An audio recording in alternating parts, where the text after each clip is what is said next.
नमस्कार साथियों 24 अप्रैल 2022 को आदर्श क्रेडिट कोऑपरेटिव सोसाइटी के मैटर में एक बहुत ही अच्छी और प्रभावी पहल हुई है, जिसमें चित्तौड़गढ़ राजस्थान में सांवरिया जी में सांवरा जागृति मंच के तत्वावधान में देश के अलग अलग भागों से काफ़ी निवेशक और एडवाइजर्स उपस्थित हुए। एक महासम्मेलन हुआ और उस महासम्मेलन में लोगों ने अपने अपने विचार रखे और आगे क्या रणनीति होनी चाहिए और क्या करना चाहिए निवेशकों को, एडवाइजर्स को और जो भी लोग इससे पीड़ित हैं उनको, इस बारे में काफ़ी गहन विचार विमर्श किया गया। और विचार विमर्श करने के बाद 3-4 सुझाव सामने आए। उनमें से एक सुझाव यह था कि हम सब लोगों को, चूँकि आने वाले 1-2 सालों में देश के कुछ राज्यों में चुनाव होने वाले हैं और ऐसे में चूंकि हम कोर्ट में कार्रवाई कर चुके हैं, मामले पेंडिंग है या जहां निर्णय आ चुके हैं वो निर्णय प्रभावी नहीं है, उनका कोई प्रभाव नहीं हुआ है, पैसा अब तक मिला नहीं है, इसलिए आगे क्या और रणनीति ऐसी हो सकती है जिससे सरकार पर दबाव बनाया जा सके। इसके लिए एक प्रस्ताव ये पारित हुआ कि जितने भी मतदाता हैं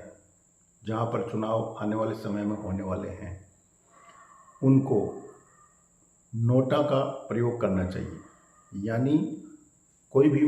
मतदाता जो एडवाइज़र है या निवेशक है उसको अपने अपने क्षेत्र में जाकर मतदान करना चाहिए और जो भी जनप्रतिनिधि हैं उनको ये साफ साफ कहना चाहिए कि वो उनको वोट नहीं करेंगे, किसी भी पार्टी को वोट नहीं करेंगे। प्रभाव इसका ये होगा कि जो भी खड़े होने वाले कैंडिडेट्स हैं उन पर ये प्रेशर पड़ेगा कि अब जो निवेशक हैं वो जागरूक हो चुके हैं और इस मामले को सुलझाया जाना बहुत ज़रूरी है। दूसरा प्रस्ताव एएमए की तरफ से आया था, जो नीरव सोनी हैं उसके प्रेसिडेंट, उन्होंने एक अच्छा सुझाव दिया था कि उनकी तरफ से जो भी लीगल कार्रवाई की जा रही है उस लीगल कार्रवाई में अभी कंटेम्प्ट ऑफ कोर्ट की स्थिति आ चुकी है। जो आदेश गुजरात हाई कोर्ट ने दिया था उस गुजरात हाई कोर्ट के आदेश की पालना नहीं करने के कारण कोर्ट ने कंटेम्प्ट ऑफ कोर्ट का नोटिस दिया, जिसकी तारीख आने वाले समय में अभी आने वाली है। और जो अभी की न्यूज़ है मेरे पास, उसके हिसाब से 20 जून को कंटेम्प्ट ऑफ कोर्ट की तारीख है। इसलिए चूंकि इस जो आदर्श मेंबर एसोसिएशन बनाया गया है उसकी संख्या जो मेंबर्स की है वो बहुत ज़्यादा नहीं है, इसलिए कोशिश ये करनी चाहिए कि ज़्यादा से ज़्यादा संख्या में लोग इसके मेंबर बने और इस संगठन को मजबूत बनाया जा सके। मेरा भी ऐसा मानना है कि आज की तारीख में सिर्फ आदर्श मेंबर एसोसिएशन जो गुजरात में है वो एक प्रभावी और पूरी तरह से ट्रांसपेरेंट संगठन है जो प्रभावी तरीके से कानूनी लड़ाई लड़ रहा है। और सिर्फ गुजरात हाई कोर्ट में अभी तक की जो कार्रवाई है उससे ऐसी उम्मीद है कि कुछ ना कुछ ऐसा आदेश हमको मिलेगा जिससे राहत मिलने की उम्मीद है। तो मेरी भी ये आप सब लोगों से, पूरे इंडिया में जो कहीं भी हमारे निवेशक हैं उनसे ये एक बार फिर से रिक्वेस्ट है। मेरे पास बहुत से ऐसे निवेशकों के फ़ोन आते हैं। अभी कुछ दिन पहले ही एक निवेशक जो काफ़ी परेशान थे, अलवर के थे, और बातचीत करते करते वो रोने लगे कि सर आप बताइए मुझे क्या करना चाहिए। उनकी बात को सुनकर मुझे बहुत ही दुख हुआ और मैंने उनको ये सुझाव दिया कि सबसे अच्छा तरीका है कि आप आदर्श मेंबर एसोसिएशन के मेंबर बन जाएं। उसमें कम खर्चे में आपका काम हो जाएगा, क्योंकि चूंकि आप उसके मेंबर बनेंगे तो जो भी कार्रवाई होगी उसमें आपका भी योगदान रहेगा और वो आपके ऊपर भी लागू होगी। इसलिए साथियों, मैं ऐसा मानता हूँ और मेरा ये सुझाव है, मेरी ये रिक्वेस्ट है कि पूरे भारतवर्ष से हम सब लोगों को एएमए का मेंबर बनना चाहिए। नीरव सोनी इसके प्रेसिडेंट हैं, काफ़ी अच्छे तरीके से ये इस संगठन को चला रहे हैं और आज की तारीख में जितने मेंबर्स होने चाहिए उतने मेंबर्स शायद नहीं हैं। तो अधिक से अधिक संख्या में हम सब लोगों को अपने अपने क्षेत्र में जितने भी लोग हम जानते हैं उनको मेंबर बनाएं, और मेंबर बनाने के साथ साथ जैसा कि 20 जून को इसकी तारीख है, और सोनी जी ने एक बहुत ही अच्छा सुझाव दिया है कि 20 तारीख को कोशिश करें कि कम से कम जो गुजरात के मेंबर्स हैं, जो निवेशक हैं, वो कोर्ट में उपस्थित हों, क्योंकि साथियों ये बिल्कुल तय है कि जब कोर्ट इस बात को महसूस करती है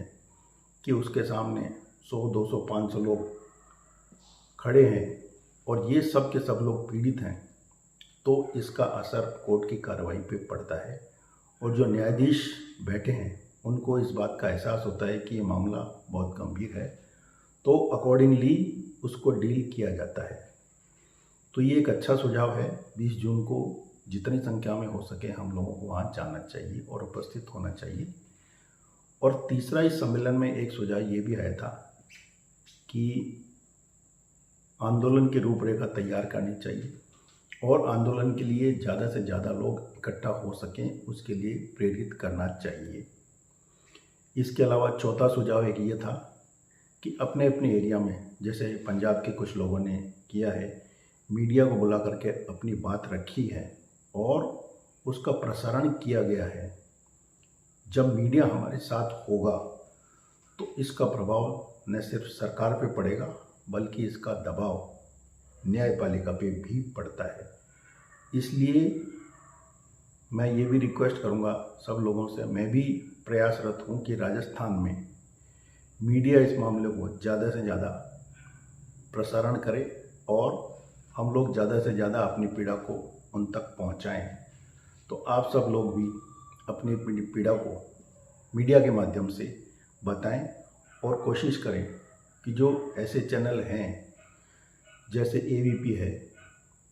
ऐसे चैनल्स को साथ लेकर के अपनी बात रखें ताकि सरकार पे इसका दबाव बनाया जा सके और मीडिया भी हमारी बात को सुने जो अभी तक अनसुनी की जा चुकी है। तो साथियों, मेरा आज आप सब लोगों से बस यही निवेदन है कि आगे की कार्रवाई करने के लिए जो सांवरिया जागृति मंच बनाया गया है उससे भी हम सब लोगों को जुड़ना चाहिए, ताकि आगे जो भी इस तरह का सम्मेलन, इस सम्मेलन के जो भी प्रायोजक हैं उनके द्वारा किया जाए उसमें हम भाग लें और अपनी स्ट्रेंथ को बनाएं और बताएं और उसका प्रभाव जितने भी हमारे जनप्रतिनिधि हैं उन तक पहुंचाएं, तभी जाके एक प्रभावी लड़ाई हम लड़ पाएंगे। वरना हमारी लड़ाई में कितना समय लगेगा और कब हमें न्याय मिलेगा ये अभी हमको पता नहीं है। आज के लिए इतना ही। धन्यवाद।